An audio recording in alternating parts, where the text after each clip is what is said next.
I'm Jennifer, and you're listening to the Jennifer Kayla Ruskin podcast. I'm passionate about helping you create the relationship and sex life of your dreams.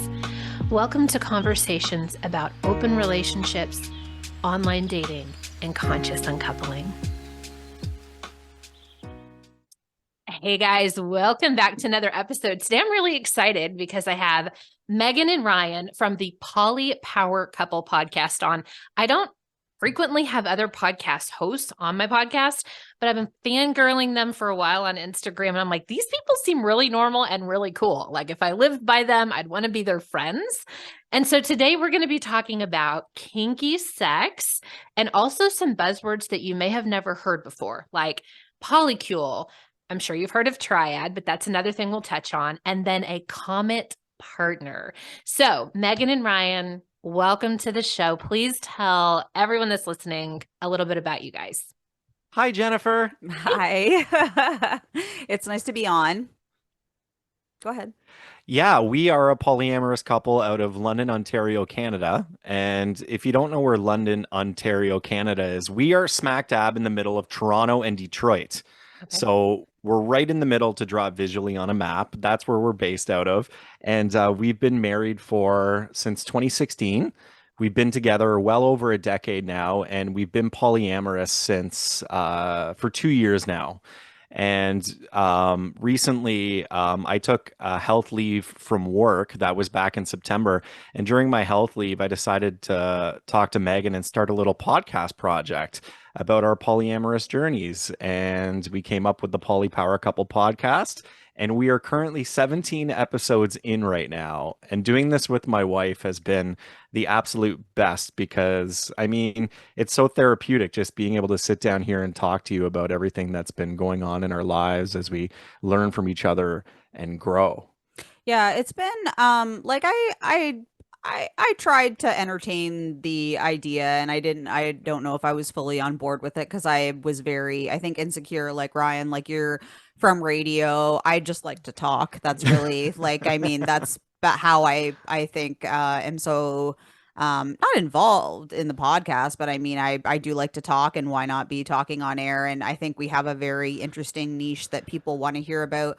The the idea, I think, why we started it is because we came out to everybody basically, and we're like, I don't have anything to hide anymore. And even our monogamous friends are asking us about things. They want to know about relationships. They want to teach their kids about relationships, about polyamory. And I just think that's amazing. Like, even if you're not a polyamorous person, this is interesting, you know, just to learn about, right? And I just like, we just dove headfirst into it, and I just love doing it with Ryan. I love having guests. I love being on a guest appearance. Like, this is just wild that that you asked us. I just thought that was so cool, honestly. Like, it's such a big deal to us.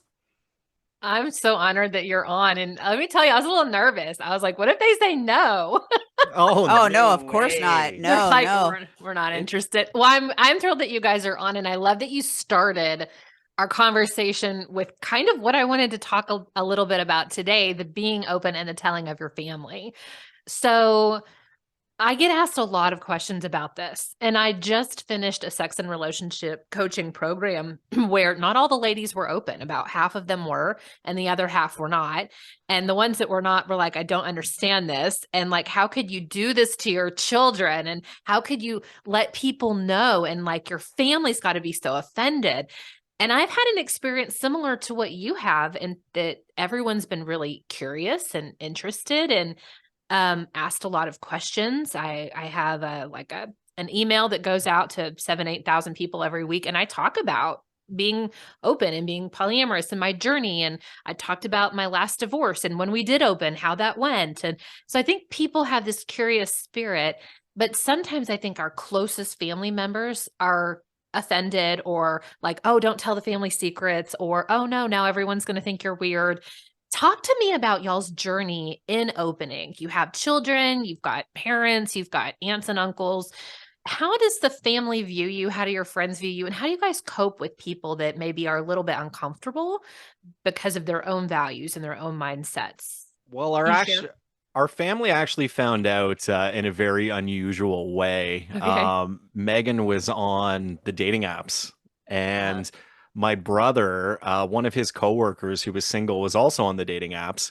So he was scrolling through and he saw Megan. So he went up to my brother and goes, "Hey, is this your brother's wife on the dating apps?"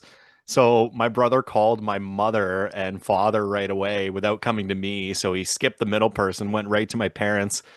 And my parents found out that way that we were open by basically us being on apps together. Yeah. mhm. So, I mean, we put it out there, obviously. Like, I think we haven't had a great conversation, I think, about it really so much as now they've come to accept it, but it wasn't a good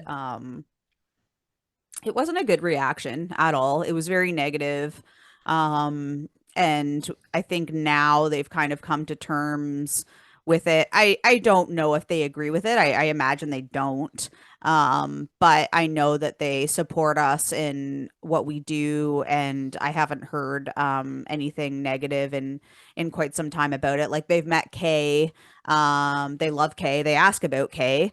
And that's basically like our common partner, so Girlfriend. that's the only one that they've met really. But we haven't had anything really negative. I don't think. We had a family picnic in the summertime and nobody came up to us. I actually was waiting and nobody came up to us and asked, because we put it out on Facebook and Instagram. And my aunt actually did call me, I think, or asked to call me or something like that. And she said, "Hey, like, good for you," kind of thing. But Megan, what's pansexual? Yeah. Like, she had no idea, which I thought was adorable. Because like she just says, "I have a question," and then like my heart starts racing, kind of thing, right? Yeah. Like what possible, like what could she ask me, right? And this is my dad's sister, you know what I mean? Like this is Yeah. just like, oh crap. And she was just great, honestly. Like, and I said, "Hey, like it just means like basically you don't care what the person has for parts. It's whatever. Like Yeah. love is love kind of thing, right? Like it's just the person. Um, you're attracted more to the person and not what is that thing, that one from Schitt's Creek? Yeah, I was Like just thinking he's that. So you're like, into the "I'm a label, not red the wine wine. drinker. The wine, Sometimes I not the like." label. Exactly. That's exactly, I think, how you can describe Love like David. pansexuality. Like that's it for us. And I just thought, yeah, like I think I expected a lot more negativity than what we actually got. And we did have some friends reach out to us that were thought that Ryan was gonna leave me for other people, like just Mm. ridiculous things. I was like, he literally doesn't have to. Like, do you Nope. not Right. realize that like It's a he lives permanent hall here? pass. All of his things are here. Like, you know what I mean? Like it's just Yeah. so funny, I think, what a lot of monogamous people just completely negative, because they think of it as an affair, right? And I Right. was like, but Ryan loves me and I love Ryan and he can love these people too. Like that's I what, know, right? And people are like, like mind what? blown. That's allowed? Yeah, exactly. This podcast is sponsored by my brand new downloadable, my free podcast startup guide. This handy guide tells you exactly what external mic, camera, and accessories to buy if you are serious about being an excellent podcaster. There's even a link to schedule a one-on-one with my partner, Scott, to set up your brand new equipment so that you can jump right into recording your very first or next episode. I've added the link to the show notes in this episode, or you can find it in the link in my bio. Just look for the free podcast startup guide.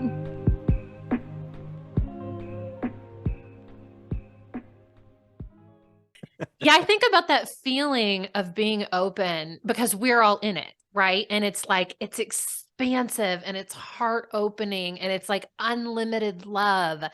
And for us that are partnered, like, and the stability of having a primary partner and someone to help raise the kids and someone to help, clean up barf from the dog from the night before. Right. Like, it's so comforting to have, to me at least, that like permanent person in your life that then you can come back to when you do go out and do the things or bring them in, because we have shared a girlfriend as well. I love that experience. And so I would love to hear from you guys. What is that feeling for you that you get to have of being open? It feels pretty spectacular because we've always been very flirty people and we've always loved interacting with other humans, and being able to be polyamorous feels like a sense of freedom. It really does. Being able to explore other relationships and get to know other people and still have, like Megan said, have us here at the end of the day, being able to love each other and support each other all the way through, and always have each other to come home to. It definitely means a lot. What does it mean to you, sweetheart? I think it just means being like our authentic selves. Like, I think since we've opened up, it's been really, oh, hey, like so and so's hot. Like, oh, yeah, Ryan has known the entire time since we've been together that I've had so many crushes. And like the fact that we just like became polyamorous wasn't, I don't think a shock, as I don't think to many people on my side anyways, from like my friends and family.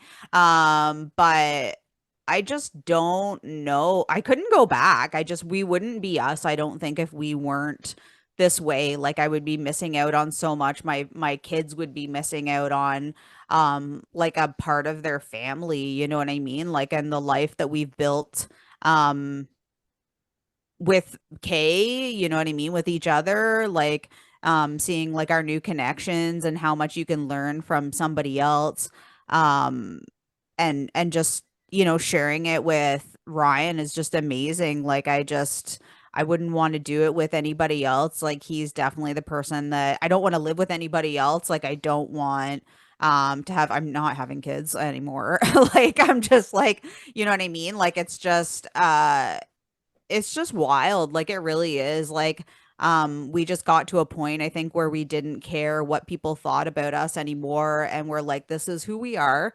And if you don't like it, that's okay, kind of thing. Like, I'm not telling you, I'm not endorsing, like, I'm not saying every person has to be polyamorous. In fact, you probably shouldn't if you're not. You know what I mean? Like, I'm not saying like you need to do this. This is the only way. But I just, yeah, I just couldn't do it. I couldn't go back. There's no way I could go back. Speaking of going back, I think we should go back 2 years. I think you guys should tell us your story of how in the world you got here. We can do that. That's a very interesting story. I would Of love to hear the this. And whose conversation. idea was it? Because that's always kind of fun, right? Where there's like one person's like, I don't really know. Or did you both just jump in? We were sitting in we were hanging out in our garage one night with the door up and just kind of chilling in there, and we were talking with each other, and this was at the start of was it the start of 2021? So we had already been through almost a year of the demic, and things were kind of, you just kind of felt like the same things were happening over and over and over and over again, and we were drinking a lot, we were like depressed. um so we had a conversation one night in the garage, and I think it started by Megan kind of asking me if we would be interested in adding another male partner to our relationship, correct? For a threesome. I For was a threesome. interested in a threesome, and that's basically how it became. So Megan was a little what's the word? She was a little eager, I think. And Ryan didn't say no. He didn't actually react negatively, which I thought he was going to. And then it was kind of like, well, okay, like, if that's gonna happen, what about me, like, you know, seeing another female, blah blah blah. And we had a lot of talks, and I kind of started looking for another dude. And that's kind of how it started. And then we realized that it wasn't just about like sex for us, that we were developing like emotional connections, that we wanted emotional connections. um and yeah, I mean, we had a lot of trials and hiccups, I suppose, like in the first little bit. I mean, we still have, you know, issues that are like jealousy that's ongoing, insecurities. We're always working on ourselves, but I think the first like relationships that we had were very um it was a learning experience, I think, for us. And we had negatives, we had positives through it. But we wouldn't be where we are if we didn't have those experiences. And um, yeah. feel like I went off there. No, that's perfect. Okay, so let's stop here. It's so fun to take you on a timeline and be like, okay, hold on, jerk you back 2 years, Right. and then like, okay, pause real quick. So in the pausing, I want to ask if you could give advice at this stage, 2 years in, to make it less bumpy and crunchy and awkward, what would it be? I think to give yourself grace, like you're learning, I'm still unlearning like a monogamous mindset and the trauma that brings up in, falling in love with another person, putting Mm. yourself out there, waiting on a text message, seeing somebody again. And just being like, I think communication is like key, like that's like the sexiest thing, like being self-aware, being just Mhm. communicating like, hey, I'm gonna be here, you won't hear from me or whatever, like I'm taking a nap, you're not gonna hear from me, like from our other partners obviously, but also like with Ryan, like, hey, like I have an issue, can we talk about it? And communication, I think, is like a huge thing that Ryan and I are still learning. Like we're 12 years in. Um, we're just recently diagnosed. Ryan's just recently diagnosed with autism. I'm just recently diagnosed with ADHD and borderline personality disorder. So there's a lot of self reflection, I think, in learning how we can successfully communicate.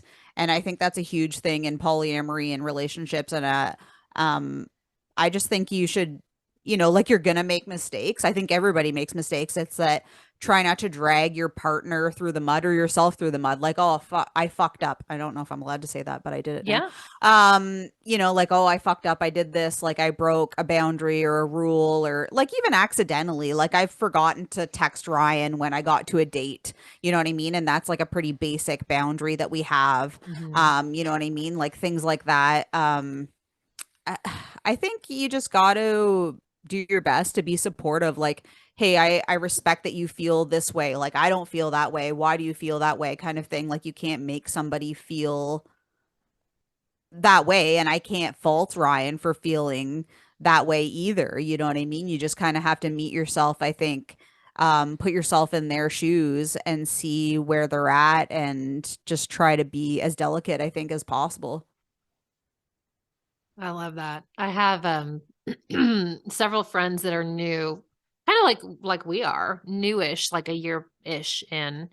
I have one in particular where he's really frustrated with himself because he says, let me first explain the situation.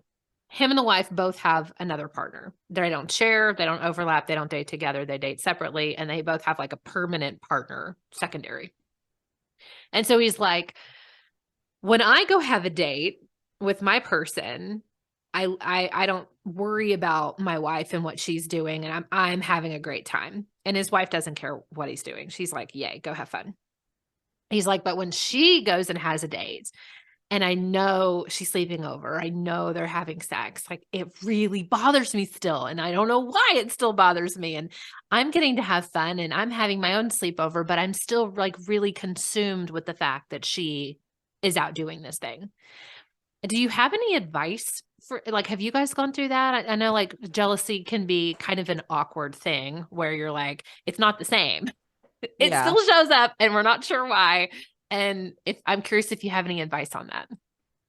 Yeah, it's something that we definitely deal with a lot. I know when Megan's out on dates, especially when there is the possibility of sex, I get very jealous, and I try to figure out where that's coming from too, because like what you just said with your friends, I'm like, go have fun, like go do your thing, and you know what, I'm gonna be here when you get home, and but your mind always goes to that place. So we each have like a routine that we do to kind of keep us occupied while each other are out on dates. Mhm. Like for instance, like Megan has her own, but I'll go into a manic mode and clean and then kind of reward myself with a bit of video games. And you know, whatever I'm smoking in the garage. Yeah. It helps keep my mind off of what is going on the date. I'm not going to be texting her or bombarding her phone or anything like that while she's on her date, because that is her time with the other partner. And I just know, like as Megan said, communication, communication, communication. Um, I may be feeling jealous, but it's just something that we'll talk through after the date. And then, from there forward, we always end up getting a little bit stronger. So, Mhm. Yeah, I think the biggest thing I think is unlearning what is it called? Uncoupling, I think, like learning that even monogamous people, I think they should like be really comfortable with like being alone. Like I know for me, I hated being single. I hated not being in a relationship. I was so lonely. I didn't know what to do with my time. I was constantly not constantly bored, but I had a really hard time I think doing that. So I think um like I've learned, hey, I can do whatever I want, like while Ryan's out on a date or if he's here on a date. You know what I mean? I'm okay, I'm gonna go get really high, I'm gonna go have a bath, I'm going to excuse me, this is just what I do. I'm gonna Wine, have watch some me or time. yeah, like I love that. I'm just gonna do me. Like what does Ryan not like watching? Like, you know what I mean? Yes. Like All the rom-coms. exactly. Like, get it out of the way while I'm out. yeah, exactly. And it's like I just don't I mean, I'm really excited um for like him coming home and telling me he hasn't really done like I don't think you've ever done an overnight date away. I think coming up when you and Kay go away, I feel like that's going to be the first overnight That'll you've be my ever first your overnight. first Yeah. overnight. Like I've had overnights, but Ryan hasn't. Anyways, I think just being really comfortable with yourself, like what do you want to do? What's going to occupy your mind? Like I definitely don't clean when Ryan's gone. I'll tell you that for sure. Hmm. I don't know. I just so want those experiences for him that it just makes me so happy. I think when he's out, like I still get jealous, of course, here and there. I think we all do. I don't think that's something that's ever going to go away.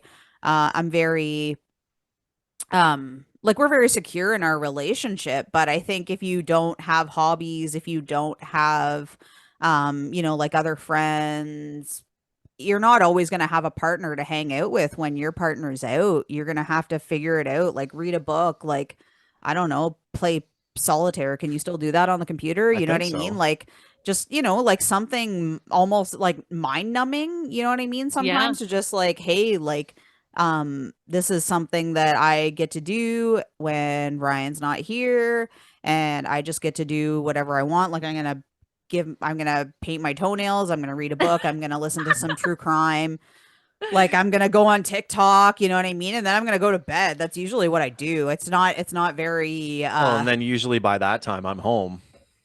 You know what I yeah, mean? like Yeah.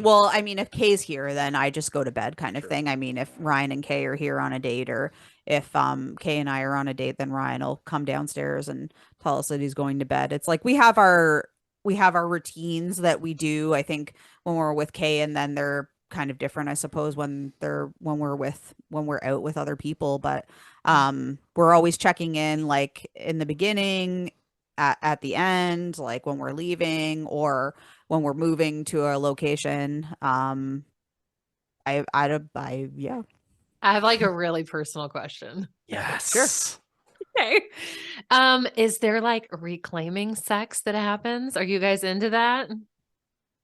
I mean, think so. We've had sex after, like, we've had sex with our other partners. Like It's not I've like come, intentional. It's not like no, you're mine and I'm gonna reclaim you. no, I don't think so. I That's always like the word like reconnect. Yeah. We always use that right. that word I need a like, little reconnecting time with you. yes, I yeah, love that's that. kind of like what we do. And if I need that time with Megan, that sexual time with Megan, we'll usually say, like I'm really craving like a little bit of reconnection with you. Like that's Hmm. something that I'm missing I right love now and that. something that I need. So reconnecting is good, and that's something that's kind of become a part of our thruple too is reconnecting. Like our partner Kay uses that term as well whenever she's in need of something from us, whether it's, you know, words of affirmation or support, anything like that. It's you know, if something's going on with our sex life, it's, you know, just need a little bit more reconnection time. So that's kind of what we do. Yeah, and like we fill each other in like when we get home from our date. Like we don't discuss like our sex lives with other people. Not with other, yeah, we don't discuss them together with other people because I just think it's for us, it's none of our business. Like I know when we started, we were definitely oversharing, and for me, and I think I speak for Ryan as well, it just gets very uncomfortable and it gets Yeah. very okay, you're comparing like, do they do this better than I do? And I'm like, I don't need to. I mean, I'm obviously good enough because you married me. I'm here. Like, you know what I mean? Like, you got any tips? Like, do it like this, or, you know, like, I mean, like, it doesn't have to be. You're like, learn a new move that you want to Yeah, share like, with oh, me? hey, where did that come from? But then you also don't want to like mimic what his other partners are doing because that's weird, right? Kind of weird. Yeah, exactly. A little Like, bit let me try the weird. new move on you tonight. Yeah. He's like, Exactly. no, really, you don't have to. And then I'm bad at it, and I'm like, no, I'm in my head now. Oh my God, you guys. So we had I have sort of an experience like that where I'm like, now it's in my head. We had our girlfriend over one night and she was like, I'm gonna teach you how to do a really good hand job. Well, first of all, boy. I'm like a little bit offended by this. I'm like, what do you think? I don't do a good hand job? Right. But then she's doing it on Scott, and I'm like, oh my God, she does have different techniques. These are awesome. She like learned these in Paris or something. Oh, So boy. I'm like, holy mother. So then afterwards, I'm like trying to reproduce this whole thing that she's done, or like the way she goes down on him is different than me. And it's totally in my head now. And I'm just like, I am not as good as her. I kind of wish I didn't know. I don't think that's true. It's but not true, but now it's in my head and I You're think, right. Yes. you know what I Exactly. mean? I think the only overlap would have, been like when we've had group sex, like with Kay, and that's like the only overlap really, which I thought we kind of talked about it, I think, like here and there, because we've had threesomes in the past, and then it was kind of something that I was not pushing, but very eager. You know, Megan gets very eager, I think, when she thinks about things, and honestly, it was really hot. I'm not gonna lie. I wasn't concerned in the slightest. Like I was just like, apparently I must have some voyeurism there because I was like, oh boy, me like too. this is oh boy, like it's. I still prefer like one-on-one, honestly, with partners, just because there's so much going on when there's more than one person to focus on. But it's fun. It's an occasional Treat. It's a treat. It is a treat. Yes, exactly. I love that. Okay, now I'm going to move you in the timeline again. Ready? Yes. Okay. So now I'd like for you to talk to people that are listening or watching about currently your dynamics. So I kind of teased this at the beginning and mentioned words like polycule, triad, comet partner. I'm sure a lot of people listening, these aren't terminologies that I use. And I'm not in a polycule and I don't have a comet partner. So I think a lot of people that listen to my podcast are very new and they're interested and they're curious. So could you guys explain your current dynamic? Do you want to explain polycule and I'll explain comma partner, Megan? Sure. Okay. Yeah, so a polycule is like your group of people. So it doesn't mean everybody that you're dating. It's just everybody who's intertwined together. It's like a graph. So Ryan and I are together. Kay is also with us. John is Kay's husband. And then our other people would be connected to us. So that's our polycule. So it's everybody not necessarily dating each other. It's just the group that's in the, I don't know. It's like the house. I'm thinking like the L Word show where they like have the whole like whiteboard and yes. Yeah, that's it. It's the graph. Like you can make a graph of like the polycule. It's like these people aren't always dating, but these people are connected. Everybody's connected. That's what it is. It's the degrees of separation. There almost. you go. Yeah, that's it. Separation. Okay. And so I really feel at home and very comfortable amidst my polycule. I feel like when we're surrounded by our polycule, Especially those days where, like, say in the summer, we'll have a beach day or whatever, and we're out there with our polycule and everybody's got their kids and we're having a great time. And like, those are some of my favorite days. Mm. I just love the amount of support that you can get. It's incredible. You mentioned Comet Partner, and this is one that I actually read about a little while ago when I was doing a little bit of research on long distance relationships. Currently, I have a Comet Partner, which is a partner that lives, I would say, quite a ways away from me, about 2 hours right now, but I don't see this partner on frequent occasion. This partner would come down on special occasion or, once every few months to visit, and we will go out on a date and hook up. So that's what a Comet Partner is, somebody that you wouldn't see as often, but you will on occasion. Did I get all the points there, Megan? I don't know if you always hook up with them, but I mean, Not yes. all the time, but I don't know if that's a good definition. oh, But okay. Do you want to explain Comet Partner? No. I mean, I think that's the gist of it. I think like a Comet Partner is, yeah, like somebody that you don't see like all the time, and you can have like I think there's some asexual people that don't necessarily like have sex. But it's just, yeah, I mean, you see them when you see them kind of thing, I think Yeah. is the gist of it. And you're Yeah. still like important in each other's lives. Like you guys have had like a couple of like Zoom dates, I guess, as well, right? Yep. So, and like I know you're still talking here and there, and I just think it's cute and wholesome. And Oh, thank you, honey. I love that too. Yeah, I've got friends like that where they'll say like one time a year we connect at the swinger resort. And we yeah, know Yes. like exactly. that's Yeah. it. Or Yeah. I have another friend who has a woman or two in each, not every state, but frequent states that he frequents, right? And he's like, I know when I'm there, we get to reconnect. And it might be once a year, once every other year, or whatever. So I have a couple more questions. One is personal, again, you can choose to answer it or not, but usually I get this question next after someone hears this kind of thing and they're like, but what about STIs? Like, how do you stay safe? How do you manage a whole polycule plus these comet people that come in and out of your life? Plus, you're probably still on dating apps and you have dates with people, and like it blows their mind, especially if they're in a monogamous relationship and they've been together for 10 or 20 years. They're like, but what about safety? So, what would you guys say to that? We all have like regular STI like screening. I know when we have like a new person, it's one of the first things that I talk about with them before like we're engaging in anything. Like, when's the last time you were tested? I think we should probably, I think we're tested at least once a year anyways, if not. Like somebody in our polycule who are like Kay, Ryan, and I are all sexually active with each other.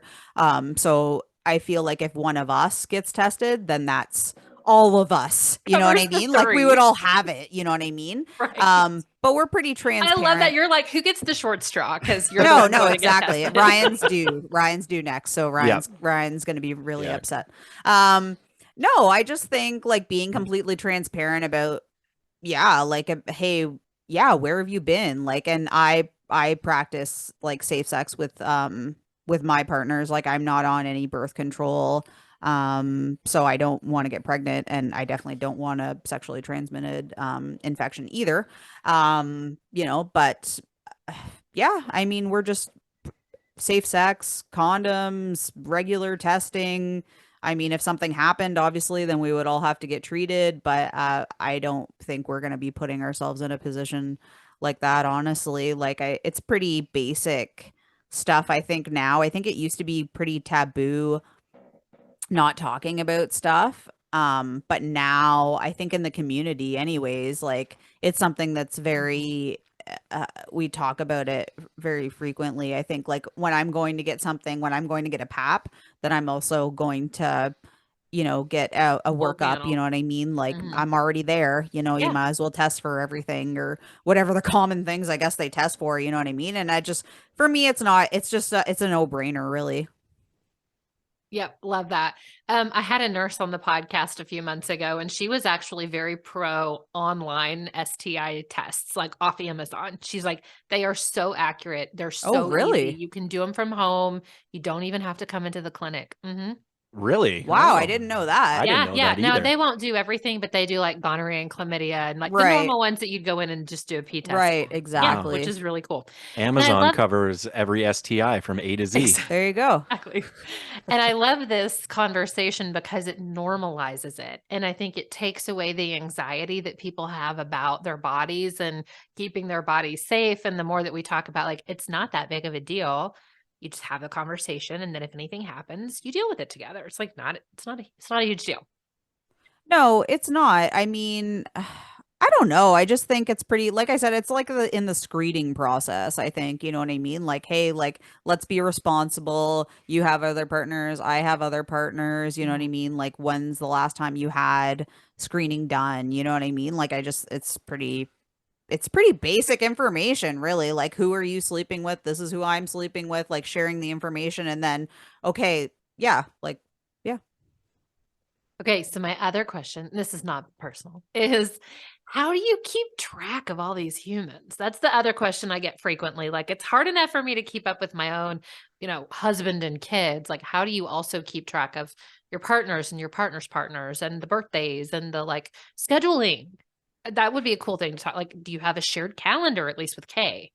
Yeah, we have a Google calendar that we share, Ryan and mine dates and then our other partners and Kay's dates.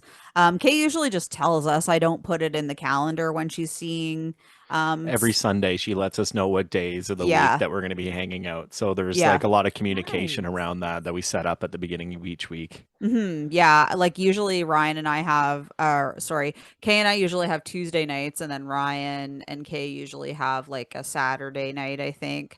And it changes sometimes depending on somebody's birthday or I don't know her kids' birthdays off the top of my head. But we get invited to them, so she tells us and we tell her and John and Ryan's birthdays are what 3 days apart. Yeah. So that was not a very good. That's so cute. Do y'all have joint birthday parties? Maybe We that's did have a They joint did have a birthday cake. party. yes. Yes, You're it like, was we're top cute. golfing or something really fun. It was great because the birthday cake said "Happy Birthday, Ryan and John." So like to the Polycule, to the lads in the Polycule, it was a perfect little birthday celebration that the ladies put together for us. So we Yeah, it were we was were cute. very happy. I We love played Cards that. Against Humanity. It was Yes. it was fun. Yeah, it was a good time. It's neat when we get together with our Polycule like that and celebrate these neat little occasions. Like we went away to a cottage in the summer and like spent the night together, all of us, and we just do we go to concerts together, and it's just so much fun. It just really feels at Going home to when we're all together. Polycule.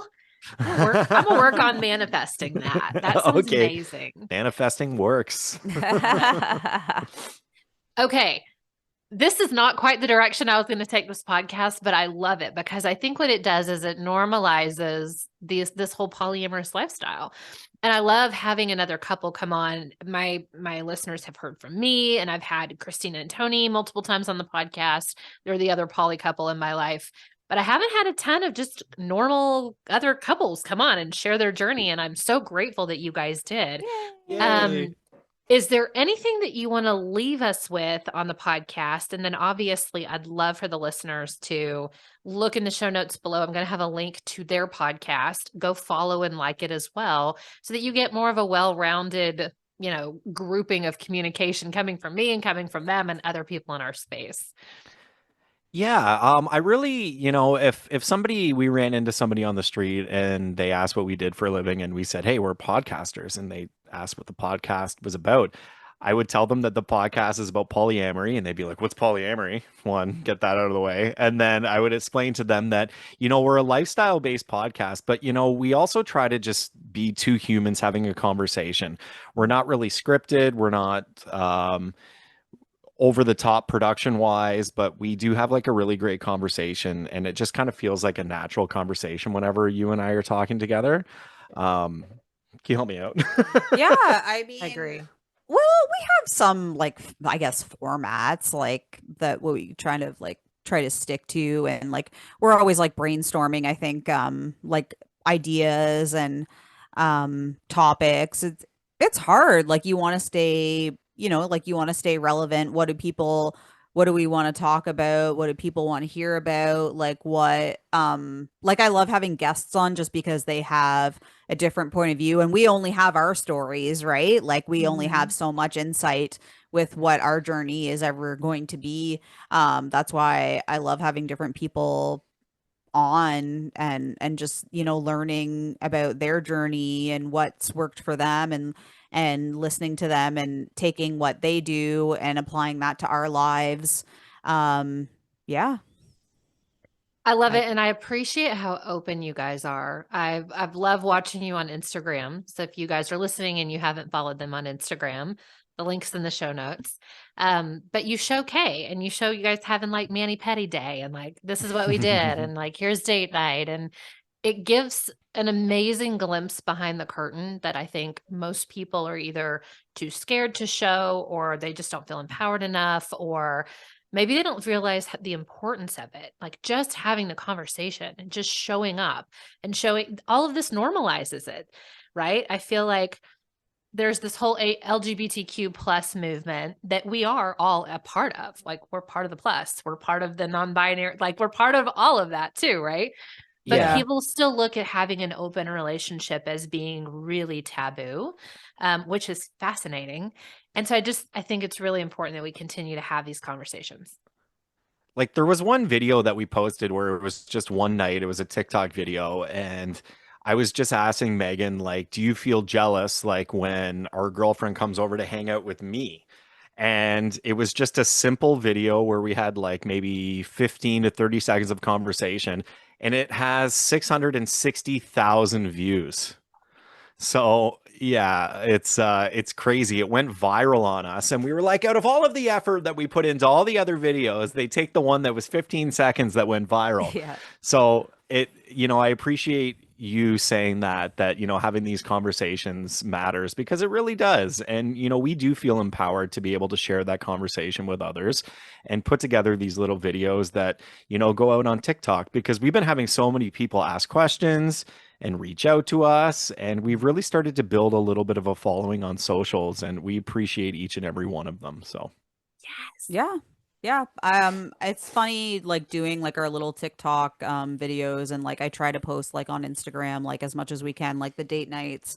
Like obviously I don't post like every single date that I go on or whatever, and I don't post somebody's face if they don't, or name even if they don't feel comfortable. Like some people are more closeted that we see than others, which is fine. Like I just want to be respectful of their boundaries as well, but also like share our story and share my life. But I mean, Kay's pretty out, like obviously we're out. And I like posting those cute little like wholesome, because I think a lot of people think like polyamory is like a lot of sex. It's a giant Um orgy every night. yeah, basically. and I'm like, yeah, sure, like we have tons of sex, you know what I mean? But like there's also like a lot of wholesome moments that I think should be normalized. Like it's valid if you're closeted, if you don't feel like you're safe enough to come out in your community, to your family, to your friends. I that makes me really sad that you can't have that life.